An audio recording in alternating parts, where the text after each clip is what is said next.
Welcome to the Chapel Thrill Podcast with Hunter Caparelli and JJ Jones. What's going on, Tar Heel Nation? Welcome to the 12th edition of the Chapel Thrill Pod, your home for all things Carolina basketball. Hunter Caparelli, sideline reporter, studio host, analyst for ACC Network Extra. Joining me is my co-host, former UNC football wide receiver JJ Jones. JJ, since we aired our last episode last Wednesday, the big dance, March Madness, had kicked off on Thursday, where the 6th-seeded North Carolina Tar Heels went up against 11th-seeded VCU, obviously in a winner-go-home first-round matchup in Greenville, South Carolina. Carolina was unfortunately, obviously without their star freshman Caleb Wilson due to a season-ending thumb injury. But they still went into the game as a slight favorite to win against VCU, especially since the Rams didn't have the strongest season resume. They wouldn't even have made it to the tournament if they hadn't won their conference tournament to qualify. VCU hadn't even beaten a team that gotten into the tournament by way of an at-large bid. They only had wins over teams who had qualified by winning their mid-major conference tournaments. VCU head coach Phil Martelli, however, he had his team humming over the past 2 months. They had won 16 of the last 17 games, which included getting into the big dance by winning the A10 final. And as every Tar Heel fan is likely well aware after watching last Thursday, Carolina had grown a large lead going into the second half. It got to as much as 19 points, but then blew the lead. The game ended up going to overtime, and the Heels fell by 4 points to end their season. Carolina had been 48-1 in NCAA tournament games when leading by 10-plus points at halftime. That one loss before last Thursday was the 2022 National Championship when the Tar Heels blew a 15-point halftime lead. Almost kind of seems like the program might have been cursed since that point on, since a few years ago. The 19-point collapse, it was the largest blown lead in the history of NCAA first-round tourney games, and it's also the first time in school history the program has lost in back-to-back seasons in the first round of the NCAA tournament. So me and JJ will break down what we saw in that kind of disastrous season-ending loss, and we'll give our grades and analysis on Carolina's season as a whole. We'll also do a little early preview of what the team may look like next year in November with uncertainty at who may be the head coach. So, JJ, let's get into it. Just initial thoughts and opinions on the blown loss last Thursday against VCU. I think I can talk for every UNC basketball fan out there. You cannot go out like that. That is just disappointing. It's one of the worst ways you can go out in a tournament. Like you said, the largest blown lead in the first round in NCAA basketball history. We're UNC basketball. We are a blue blood team. We shouldn't be doing stuff like that. But again, like we talked about earlier before we got on live, this is a trend that's been going on a lot lately, especially throughout the back end of this season. I mean, we'll get into it a little bit more in depth, but I think I speak for every Carolina fan that was terrible. That was just a terrible way to go out. It's definitely not what we expected. And I'm at a loss of words, man. It's really sickening how they lost. And now we just look forward to the next season, unfortunately. Right. But I know we got a lot of big news going on, a lot of stuff that's in the works, brewing throughout the Carolina basketball community. But so there's some stuff to be excited about or stuff to be anxious about. We'll just see as time moves on. Right. When we previewed the VCU game last week, I think what we expected was that first 20 to 25 minutes of the game when UNC got up by 20 points late in the second half. But that final 7:45 of game action, Carolina went without a field goal. They also went 4 of 9 at the free throw line during that stretch. Free throws, I think, plagued this team throughout the season. And I think the second half was a combination of almost everything that had plagued the Heels this year. They missed key free throws, including front ends of 1-and-1s, which really hurt in the March Madness tournament. They committed turnovers, which they had been pretty good on throughout the year. So that was unusual of them. They had 4 turnovers in the final 4 minutes of regulation. And like I mentioned before, they didn't make a field goal in that final 7:45 of action, and they didn't make a field goal in overtime. So you combine that 7:44 with the last 5 minutes of overtime. They just generally looked kind of out of sorts as the Rams completely caught fire and shot 62% in the second half. JJ, do you think adjustments should have been made that weren't during that stretch where VCU went on their run to eventually tie the game and come back from as many as 19? I'm no basketball coach. I know Hubert Davis has a resume Totally. of one of the greats. So I know he thought he knew what he was doing, but again, it seemed like something needed to change. I think just as a fan, just as a coach, not a coach, but just a couch sitting fan, you could see that something needed to happen on the court or off the bench. And it seemed like Hubert was kind of hesitant, wanted to let his team go out there and just play and hope they didn't make mistakes. But there's times where, I mean, especially in March, like when teams get hot in March, it's very hard to stop them. So instead of just hoping that your team suddenly stops making these mistakes and stops VCU on that run, you got to go in and you got to make some change, man. Yeah. And I think substitution was a huge factor in this game. I think UNC. The big storyline after the game was the fact that they had only brought one player off the bench from the second half on.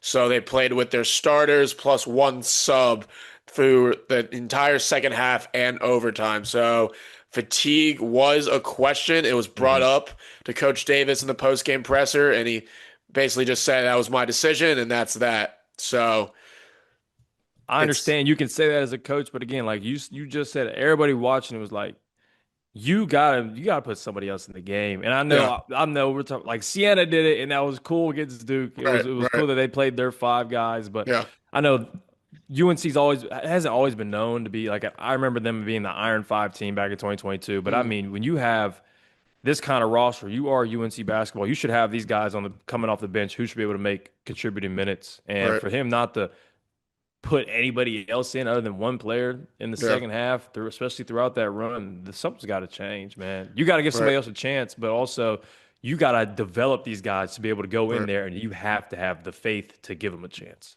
Right. The only player that he had used off the bench in that second half on was Jonathan Powell, so him added to the starters. But you didn't see Jaden Young, you didn't see Zayden High, so it was definitely interesting.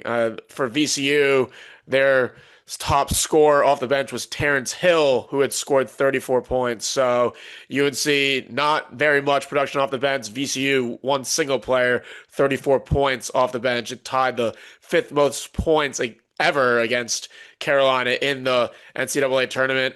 It was a second half stretch, I think, where UNC simply they couldn't get any stops at key points during the comeback. I think at one point during that second half, VCU had made 13 of 16 field goals. So that was pure just not being able to get a stop on the defensive end. And the Heels, I think, contributed to that meltdown with the turnovers, the missed free throws, the bad decisions on offense. They had a big topic of point after the game was the fact that they had absorbed a 5-second call when they still had a timeout in their pocket with under a minute to go. They were trying to inbound the ball underneath VCU's basket. Ends up being a 5-second violation. Man. You cannot do that. Yeah. VCU ended up getting the ball, and that's how they were able to tie the game. So it's hard to tell what would have happened if Carolina had used that timeout. Maybe they end up getting the ball in after they get fouled. Who knows if they hit their free throws or not, but I think that definitely changed the game. I definitely got to give the flowers, though, to Henri Veesaar. He had the most points for the team, 26 points, 10 rebounds. He'll definitely rue those 2 missed free throws at the end of overtime. Really the first miss off the 2 free throws, and then he purposely tried to miss the second, but didn't do. He had to hit the rim, ended up hitting the backboard, so it was a violation. So I know he'll definitely regret missing that 1 free throw, but definitely give him his flowers. He really propelled the Heels to grow that initial lead to 19 points. So I'll definitely give him his props. He had been great ever since Caleb had gotten injured. JJ, what are your thoughts on the contributors around Veesaar, do you think it was one of those things in the second half where there just wasn't enough contributions from role players around him, and that kind of maybe led or contributed to the fact that VCU was able to come back? Yeah, absolutely. I think Veesaar did, like you said, you got to give him his He did flowers. everything he could. Absolutely. He had a hell of a game.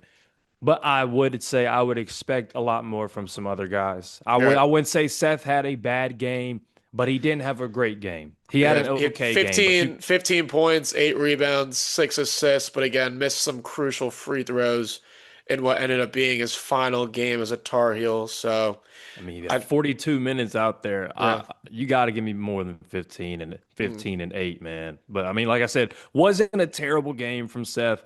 yeah, I will say I'd expected a lot more out of Derek Dixon as well. He's playing yeah, 41 minutes in that game, only has 11 points and 6 assists. yeah, A guy like Luka, 32 minutes. He only has 8 points. So there's a lot of, I guess, role guys that we saw throughout the season that had these flash games, right, but it was never consistent enough. It was like you right. said, it would be the Luka Bogavac game, Game with Jarin Jarin Stevenson, Stevenson. Yeah, exactly. But yeah, it wasn't. wasn't consistent. They couldn't keep it going on Right, throughout the back end of the season. But that's right. just what you need, and I mean that's just it is what it is at this point. But again, Yeah, Veesaar did his thing, but there had to be more players that needed to step up in those big moments. right. We obviously won't forget the fact that Caleb Wilson was injured. Could have been a lot different if he hadn't broken his thumb. It was in that game. Who knows where the Heels would be today? Big picture, though, they're into the offseason. They definitely made some bad history with the loss. It was the first time the Heels have ended a season 0-3 with losses in the regular season finale, the first game in the ACC tourney, and then the first game in the NCAA tourney. So they made history there.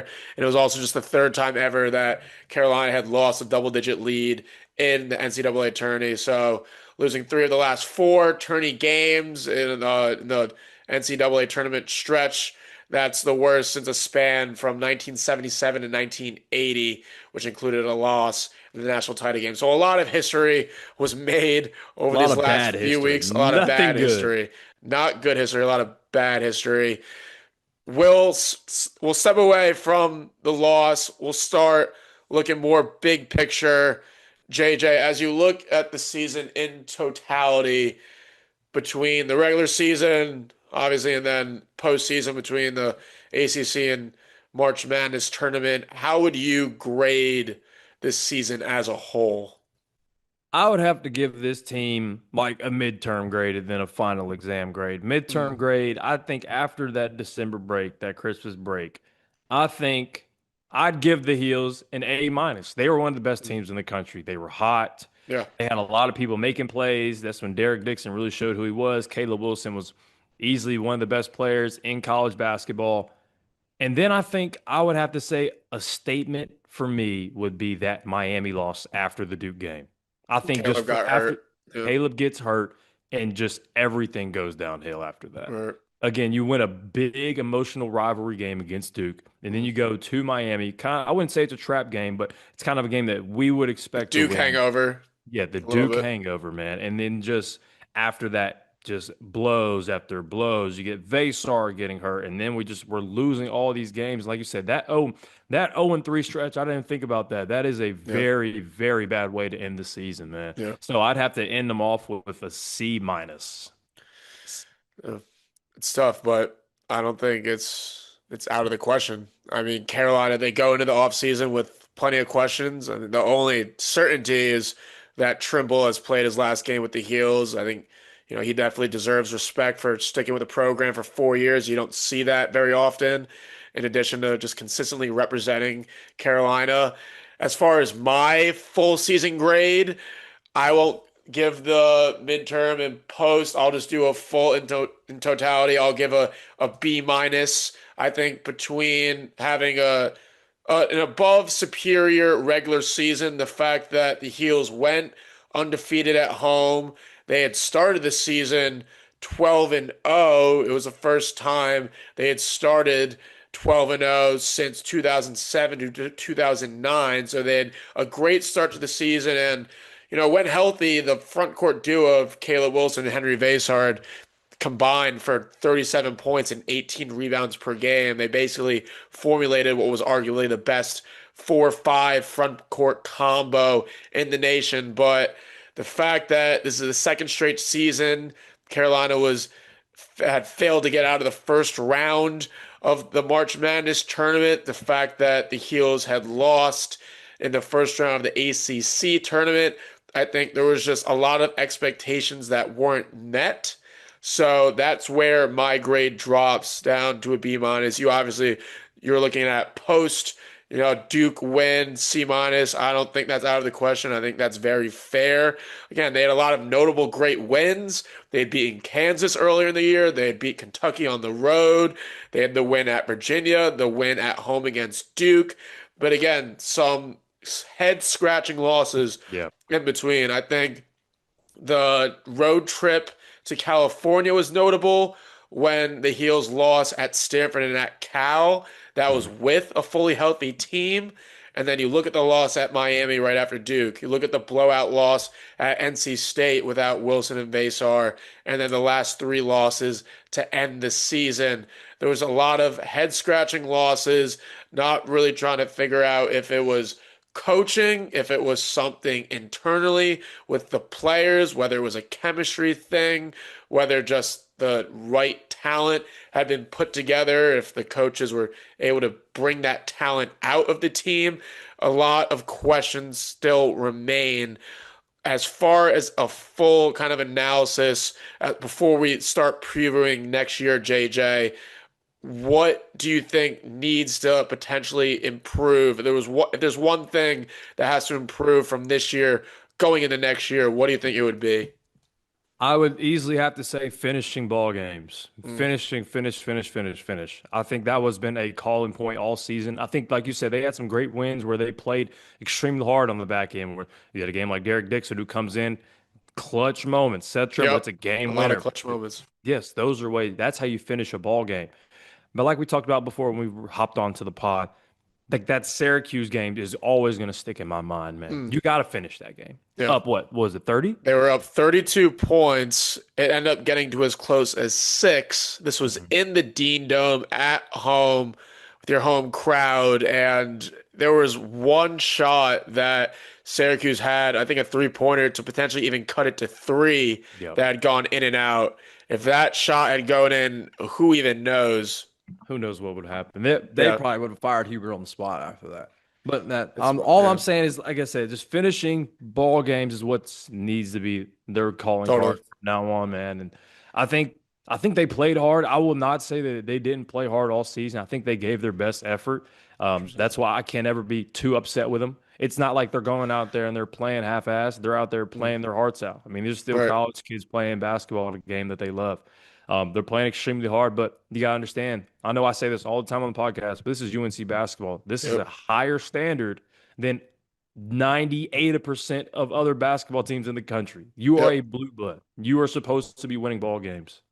Yep. No, you're spot on. And I think being able to finish games, I don't think that was even just a theme of this year. I think it's been a theme of this coaching regimen ever since Coach Davis took over 4 years ago. It's been a constant theme, I think, year in, year out, of blowing leads, not being able to either start fast and having to come from behind, or blowing leads in second halves. I think it's been a constant theme. As we look at into the next season, the reports had come out this past week that Carolina officials are in discussions with Coach Hubert Davis about his future at the school, with a decision on his status and potential exit plan expected to unfold in the next couple days. From what I'm hearing, it's more likely than not that we may hear Coach Davis will be resigning as coach of the North Carolina Tar Heels in the next couple days. We've had Elijah on the show a few times, who would obviously know more than anyone, but Coach Davis's buyout right now, it's right about $5 million. So that's what Carolina would have to pay to essentially have Coach Davis resign. But he has a strong reputation at the school, not only as a player, but as a coach and as assistant for Roy Williams. So I think any potential departure, it would not be an outright firing. I think it would be a mutual kind of parting ways, a resignation on his part. I mean, Hubert's his first 3 seasons, they brought a mix of high and lows. He had led Carolina to the national championship as an 8th seed in his very first season in 2022. He'd beat Duke and Coach K and at Cameron in Coach K's final game in Cameron, and then in the Final Four, essentially retiring Coach K. But then from that point on, you see the Heels blowing a 15-point lead at halftime in the championship against Kansas in his first year. And then the year after that, they come in as the preseason #1 team in the nation before becoming the first preseason #1 team to miss the big dance. They were able to then bounce back in 2023. They had won the ACC regular season title and had earned a 1 seed in the March Madness tournament. I think that was arguably Coach Hubert Davis's strongest season since the first season. It was a so-so season. They had went on a run in the NCAA tournament. I think that was his strongest season, but then they had ended up falling in the Sweet 16 to a good Alabama team. That was the year Coach Davis had won ACC Coach of the Year. JJ, as we hear these reports, the fact that it looks like it's more likely than not that Coach Davis will be resigning, just what are your thoughts on the situation? Do you think it's a good idea or a bad idea for Carolina to part ways with a coach that has been with the program now for a long time as an assistant and head coach, and the past 5 years as a head coach? Definitely mixed feelings, Hunter. Especially when you have a guy who's so committed to the program, like you just said. He's so invested. He's a family man. He is what truly means to be a Tar Heel. So it would be terrible just for him to leave. But again, also, this is a business. And I think at this point, it's time to just start fresh.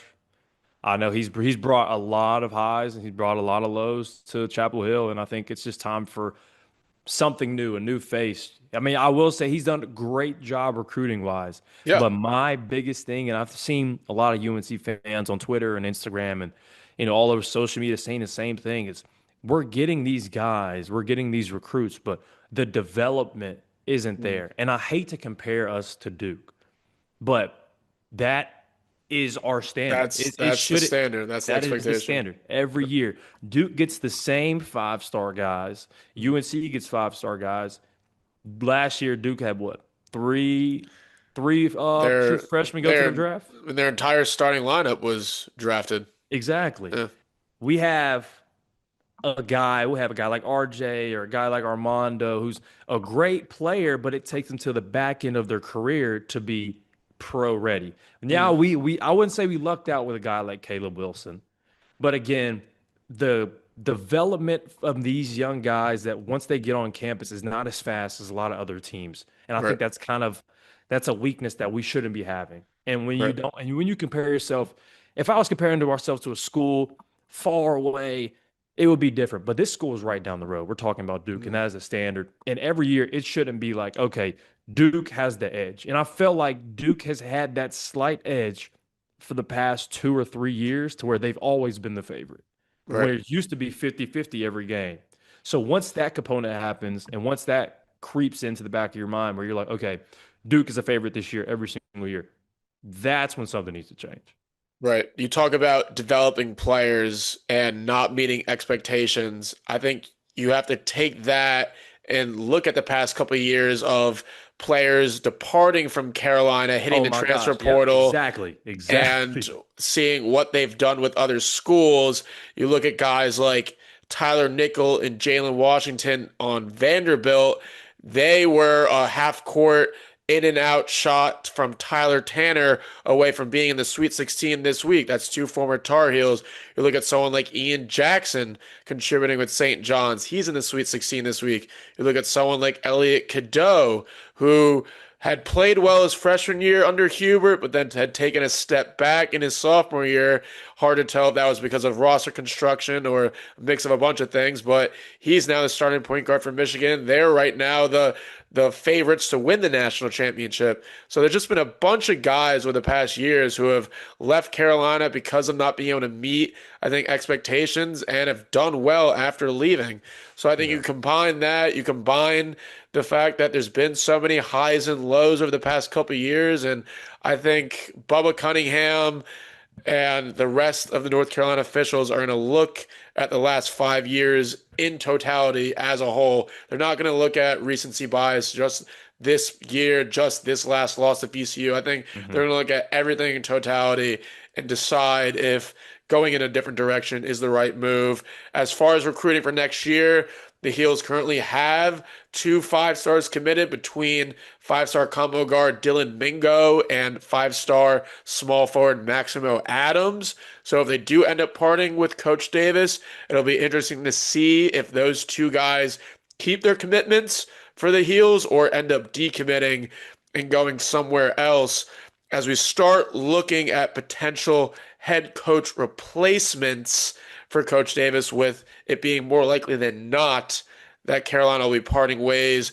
I was actually looking through some potential buyout options and some betting favorites for the potential head coach. Right now, Florida's coach Todd Golden is favored on most sporting betting sites at plus 250 to potentially be the new UNC head coach. His buyout after April 15th is $11 million. So it's definitely a lot of money to have to pay Hubert to buy him out at about $5 million, and then B, you then have to buy out your replacement head coach with $11 million. You're already looking at 16, 17 plus $million, and that's just going to buying out your current coach and then your new coach. That's not even going towards the new head coach contract and money for putting together next year's roster. I've heard a lot of rumors about Iowa State head coach TJ Otzelberger. I think it appears he's the second favorite after Golden. He has a shorter buyout. It's at about $4 million, and he's built a really great program with Iowa State. They're currently in the Sweet 16 right now. They have a tough game coming up against, I believe it's Kentucky. No, Kentucky just lost. They're playing Houston. No, they're playing. Who are they playing? Illinois is playing Houston. Iowa State, I'm bringing it up now. They're playing on Friday against Tennessee. So that'll be a tough game for them. But I think if they have Joshua Jefferson back, their second best player, they could continue their run and potentially get to a Final Four. So Otzelberg is another option. I've heard a lot about Nate Oates, Alabama's current head coach. He's a $10 million buyout. So a lot of great options, but high buyouts on their contracts. So it's hard to tell if the Heels are going to be willing to throw out that much money in order to get a good head coach. But we'll see. Obviously, a lot of great options, a lot of coaches who have built programs from the start. You look at also someone like Dusty May with Michigan, who brought FAU to the Final Four a few years ago and is now doing pretty well with Michigan. So some good options for the Heels. JJ, if you had to pick one out of any of those, who would you potentially like to see as the next new head coach? I would love to see a guy out of Florida named Todd Golden. Todd Golden. I think just the young experience he has. I mean, we're so used to seeing guys who are been long tenured throughout this industry, but I think nowadays, I think it's the type of time where these younger coaches thrive. They understand how these players move. Like, players are different than how they used to be back in the day. So Roy Williams era, the Coach K era, these players aren't the exact same. So a guy like Todd Golden, he's won at the highest level. He's won a national championship. Yeah. I've seen him do great things with Florida. And I will say that loss to Iowa the other day, that was rough. That's very rough. Very rough. So I would love to see a guy like Todd Golden come in and change this UNC program. I think he understands the pressure. I think he's young enough but mature enough to understand that this could be a long-term job for him. And I want to find a coach who can be here long-term for a long while. I think that's what we need, is the stability in the Hill. And again, like you said, it's going to be tough, though, especially with the buyouts, because you got to think, you're buying out these coaches, you're taking money away from transfer portal, bringing in guys, and keeping guys on the roster. So, like you said, it would be hard to find one of these guys because these guys have high buyouts. But you Right. also don't want to get a low buyout guy to where the ceiling isn't as high. Totally. I mean, you got to give props to Bubba Cunningham and Lee Roberts to Yep. going throughout this process. I know it's very stressful for them, but Totally. but I would definitely say Ty Golden would be my favorite. I like Golden as well. The fact that he was able to win a championship last year, he's a younger guy, so definitely has room to even improve potentially as a coach, being so young. I think he would bring a new renowned energy into the program that is definitely at a low point right now. As far as we look at portal priorities, assuming a decision is made at head coach within the next week or two, there's an expectation that Caleb Wilson will be off to the NBA draft as he's currently projected to go in that top 3 to top 5 range. And with Seth Trimble out of eligibility, I think Hubert Davis and or his potential replacement will have to make Veesaar the priority. He's right now an early second round projection in ESPN's most recent mock draft, but he could opt to return to Chapel Hill for a substantial amount of NIL money. And I think if Veesaar is back at UNC, I think him and Jarin Stevenson, assuming they bring him back as well, they can end up forming one of the better front court duos in the ACC. But if Veesaar ends up leaving, I think the Heels will need to target a super high level big man in the portal. The fact that they had relied so heavily on Armando Bacot for the past couple of years, and then you saw what happened last year when Bacot was gone and we didn't have a super strong center. We barely had made the tournament. So I think if Veesaar ends up going to the draft, I think the Heels will definitely need to target a high level big man in the portal. But you look at guys like Luka Bogavac, Derek Dixon, Zayden Hyde, Jonathan Powell. There's a lot of questions about who will be going into the portal and who will be returning. A lot of that could depend on whether or not Coach Davis remains at coach. But I would love to see Derek Dixon return. I think the combination of him and Evans is Dylan gone. Mingo, Evans is Evan, gone. I could see Evans leaving just because of, I think I've heard that the Heels were paying him a lot of NIL money and his expectations just didn't meet where they were supposed to be. So I can see him going to the portal. I haven't heard great things about Luka returning.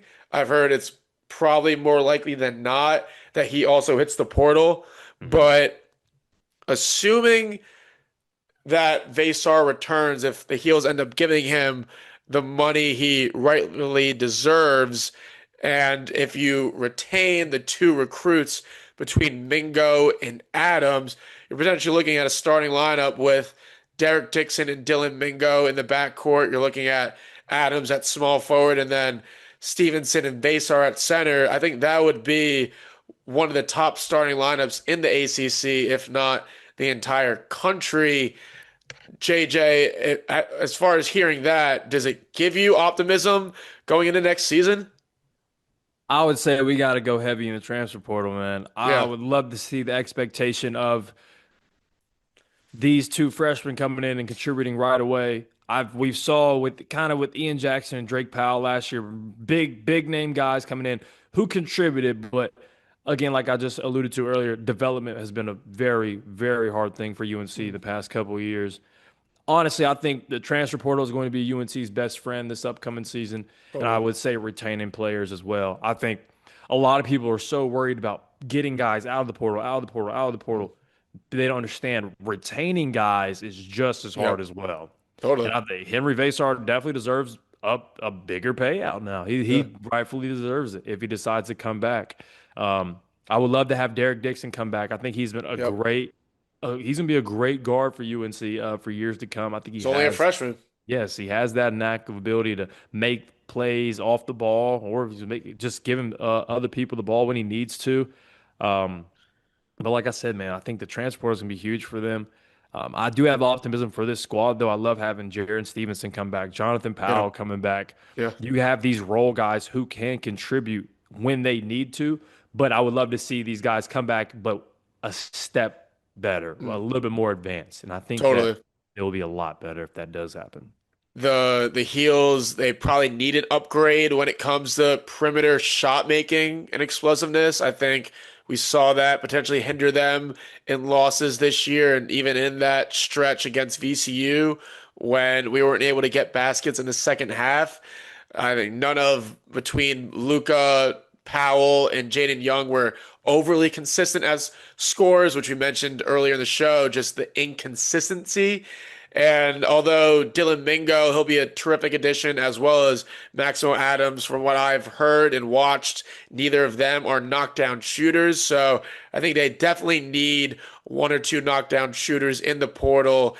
If one of those shooters, if not more, on the team this year depart, and I think if the roster ends up falling apart more than we think it will with Davis's departure, I think Veesaar, Stevenson, and Dixon will be the three retention priorities for the next new head coach. Absolutely. That's got to be your first thing when you get on campus is congratulating yourself, getting accustomed to the campus, and getting those three guys to come back into your squad. Now, if you lose some other guys, that's completely fair. There's always going to be turnaround every year for every basketball team, but those three guys right there should have an asterisk by their name as soon as he gets on campus. Right. I completely agree. I mean, you look at someone like Caleb Wilson, I think it would be a miracle for him to return. Just the fact that the money now, even though the money has grown in college athletics with NIL, top three money different. The top three money is different. Not only is that top three, top five money just exceptionally different, the money to get to that supermax contract. Once you go into the NBA and you get drafted, the clock starts ticking on getting that supermax contract. So you go into the NBA this year, it's one less year of getting that $300 million supermax contract. So I don't think anyone is expecting Caleb to return, but I mean, he had one hell of a ride this year when he was healthy. It was great to watch him play. If he ends up getting drafted that high, he would be the highest player from Carolina to be drafted since Marvin Williams was drafted second overall in 2005. So we're looking at potential history there. We were talking about bad history earlier in the show, so that would potentially be some good history with Caleb getting drafted that high. But I'm super excited to end up seeing what happens in these coming weeks with the decision that ends up being made at head coach, and then the decision that will be made in the transfer portal. JJ, as we kind of wrap things up here, what are you kind of looking forward to or hearing within the next couple of weeks? I think like not even UNC fan, but college basketball is on notice right now. It's Hubert Davis watch. I'm excited to figure out what they plan to do. I think we all kind of know which way they're leaning. But at the end of the day, having official news makes things a whole lot smoother. And then hopefully that coaching process is super smooth as well. And I hope it goes over to what we would like to see. And I know, like you said earlier, some of these coaches are still playing in the tournament. Yeah, between Todd Golden, Otzelberger, Oates, Dusty May, Tommy Lloyd, they're all still in the tournament. So even if the Heels end up deciding to part ways with Hubert, it's definitely going to be another, I think, week or two at least until we end up finding out who the new head coach is. You know, I'm ready to just scratch this season off, man, and just start fresh. The season's over with. I know sometimes people like to dwell on the season and, you know, get a little season hangover. I'm no hangover for this season. Let's go and scratch it. Let's go and get ready for next year. Yeah, I will say that win against Duke at home, I think that was still a highlight of the year. The fact that Duke had come in as one of the best teams in the nation, and it had been a while since Carolina had beat Duke, since they got swept by the Blue Devils last year. So I think that was definitely a highlight of the season. You saw the 20,000 fans rush Franklin Street. You saw the team on Franklin Street. I think that is where this program has to get back to, that love and affection and energy from the fans, from the team, from the coaches. I think that's what everyone's trying to get to.